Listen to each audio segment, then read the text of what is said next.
Hello friends, welcome to our channel festive faces. আজকে খুব ছোট একটা ভিডিও নিয়ে তোমাদের সামনে এলাম।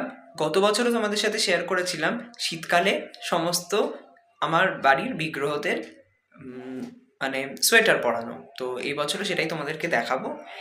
অলরেডি গণেশকে সোয়েটার পরানো হয়ে গেছে, এবার বাকিদেরকে এক এক করে সোয়েটার পরিয়ে নেবো। এখন 4জনকে পরাবো, আর রাত্রির বেলায় সমস্ত দেবী বিগ্রহদের সোয়েটার পরিয়ে। ওখানে সব সোয়েটারগুলো রাখা আছে, এখনই রোদে দেওয়া ছিল, যেহেতু এতদিন পর বের করলাম।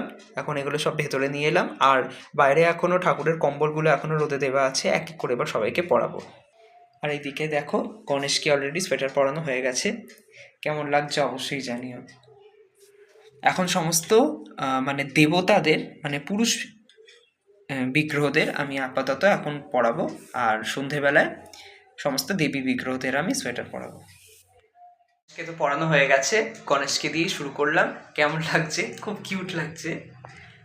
আর এখন এখানে কার্তিককে এনে নিয়েছি, এবার কার্তিককে পড়াবো। দেখা যাক কোনটা পড়াই। কার্তিককে একটা বেগুনি সাদা রঙের সোয়েটার পরালাম। যেহেতু কার্তিকের ময়ূরটা সামনে, তাই সোয়েটারটা আমাকে পিছন দিক করে পরাতে হলো। তবে দেখতে খারাপ লাগছে না, কার্তিককেও বেশ কিউট লাগছে। এরপর নেক্সট আমি আমার গোপাল আর ধামেশ্বরকে সোয়েটারটা পরিয়ে দেবো। তাহলে এবারে সন্ধেবেলায় দেখাবো সন্ধেবেলায় কি পড়াচ্ছি।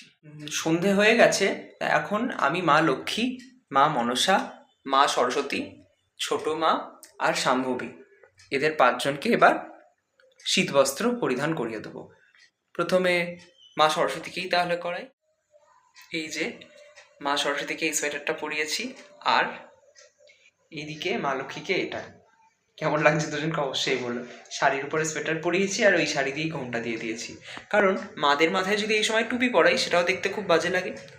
আর চুলটাও এই সোয়েটারের সাথে চুলগুলো কেমন বেশ একটা লাগে, সোয়েটারের সাথে আটকে যায়, সেই জন্য চুলও পরালাম না, এমনি দেখতে আমার বেশ লাগছে। এবারে মা মনসার পালা।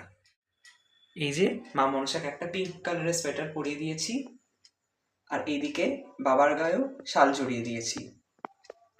ছোট মাকেও একটা লাল চাদর জড়িয়ে দিয়েছি। আগে মাকে সোয়েটার পরাতাম, কিন্তু সোয়েটারটা পরে মাকে দেখতে ভালো লাগতো না, ওই জন্য তারপর থেকে ঠিক করেছি যে লাল চাদরই দেবো গায়ে।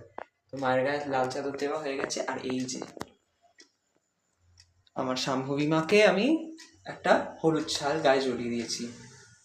আমি ভাবছিলাম যে মাকে কি পরানো যেতে পারে, তারপর আমি ভাবলাম আমার কাছে তো এত বড় সোয়েটার নেই, আর যদি সোয়েটার থাকতো তাও পরানোর উপায় তো আমার কাছে জানা নেই। অবশ্যই হয়তো বড় বড় সোয়েটার হয়, কিন্তু কিভাবে মায়ের গায়ে কি করে অত বড় সোয়েটার ফিট করব, 4টে হাত আছে, ওই জন্য আমি ভাবলাম যে সোয়েটারের জায়গায় লাল শালেই মাকে বেশ ভালো লাগবে। সত্যি মাকে একদম ছোট্ট বাচ্চা মেয়ের মতন লাগছে লাল চাদর পরে, সরি হলুদ শাল গায়ে জড়িয়ে। তো এই আমার সবাইকেই শীতবস্ত্র পরানো হয়ে গেছে। এবার সন্ধে শেষ করে গুরুদেবের গায়েও শাল জড়িয়ে দেব। আর এই যে গোপাল ধামেশ্বর।